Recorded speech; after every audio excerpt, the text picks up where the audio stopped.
नमः शिवाय। ओम नमो भगवते वासुदेवाय नमः। जय माता दी।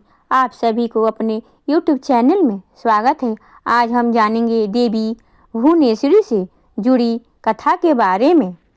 10 महाविद्याओं में से देवी भुवनेश्वरी को चौथे स्थान पर पूजा जाता है। अपने नाम के अनुरूप ही ये पूरे तीनों लोकों की स्वामिनी है। प्रकृति से संबंधित होने के कारण देवी की तुलना मूल प्रकृति से भी की जाती है। आद्यशक्ति भुवनेश्वरी स्वरूप की भगवान शिव के समस्त लीला विलास की सहचरी हैं, यानी सखी हैं।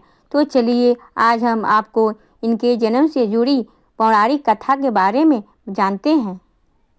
एक बार मधुकैटभ नामक महादैत्यों ने पूरी पृथ्वी पर हाहाकार मचा रखा था। तब सभी देव मिलकर भगवान विष्णु के पास गए और उनकी अपनी निद्रा का त्याग करने के लिए प्रार्थना करने लगे, ताकि वे जल्दी से उठकर मधुकैटभ को मारकर उनकी रक्षा करें। भगवान विष्णु ने निद्रा का त्याग किया तथा जागृत किए हुए और उन्होंने 5000 वर्षों तक मधुकैटभ नामक दैत्यों से युद्ध किया। बहुत अधिक समय तक युद्ध करते हुए भगवान विष्णु थक गए और अकेले ही युद्ध करते रहे। अंत में उन्होंने अपने अंतःकरण की शक्ति योग माया आधा शक्ति से सहायता के लिए प्रार्थना की। तब देवी ने उन्हें आश्वस्त किया कि वे उन दोनों दैत्यों को अपनी माया से मोहित कर देंगी। योग माया आधा शक्ति की माया से मोहित होकर दैत्य भाई भगवान विष्णु से कहने लगे कि हमारा वध ऐसे स्थान पर करो जहाँ न ही जल हो और न ही स्थल हो। भगवान विष्णु ने दोनों दैत्यों को अपनी जंघा पर बिठाकर अपने चक्र से उनके मस्तक को देह से अलग कर दिया। इस प्रकार उन्होंने मधुकैटभ का वध किया, परंतु वे केवल निमित्त मात्र ही थे।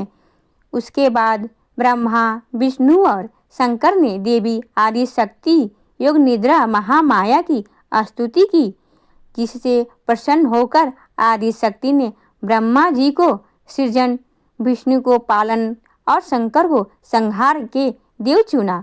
ब्रह्मा जी ने देवी आदि शक्ति से प्रश्न किया कि अभी चारों ओर केवल जल ही जल है, पंच तत्व गुण तन मात्राएं और इंद्रिया कुछ भी व्याप्त नहीं है, तद्यपि तीनों देव शक्तिहीन है। देवी ने मुस्कुराते हुए उस स्थान पर एक सुंदर विमान को प्रस्तुत किया और तीनों देवताओं को विमान पर बैठ अद्भुत चमत्कार देखने का आग्रह किया। तीनों देवों ने विमान पर आसीन होने के पश्चात वह देवी विमान आकाश में उड़ने लगा और उड़कर ऐसे स्थान पर पहुंचा जहां जल नहीं था। वह विमान वायु की गति से चलने लगा तथा एक सागर के तट पर पहुंचा। वहां का दृश्य अत्यंत मनोहर था और अनेक प्रकार के पुष्प वाटिका से सुसज्जित था। तभी वहां देव में एक पलंग पर बैठे दिव्यांगना को बैठे हुए देखा।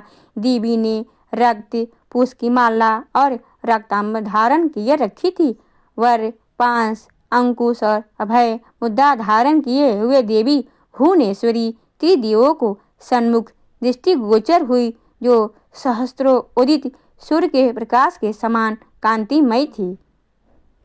ये सब देखने के बाद भगवान विष्णु ने अपने अनुभव से शंकर तथा ब्रह्मा जी से कहा कि ये साक्षात देवी जगदम्बा महामाया है और इनके साथ यह देवी हम तीनों और संपूर्ण चराचर जगत की कारक रूपा हैं। तीनों देव भगवती भुवनेश्वरी की स्तुति करने की निमित्त उनके चरणों के निकट गए। तीनों देवी के चरण कमल के नख में संपूर्ण जगत को देखा। वे सब देखने के बाद त्रिदेव यह समझ गए कि देवी संपूर्ण ब्रह्मांड की जननी है। अगर आपको यह जानकारी अच्छी लगी हो तो वीडियो को लाइक करें, शेयर करें, सब्सक्राइब करें। ओम नमो भगवते वासुदेवाय नमः। जय माता दी।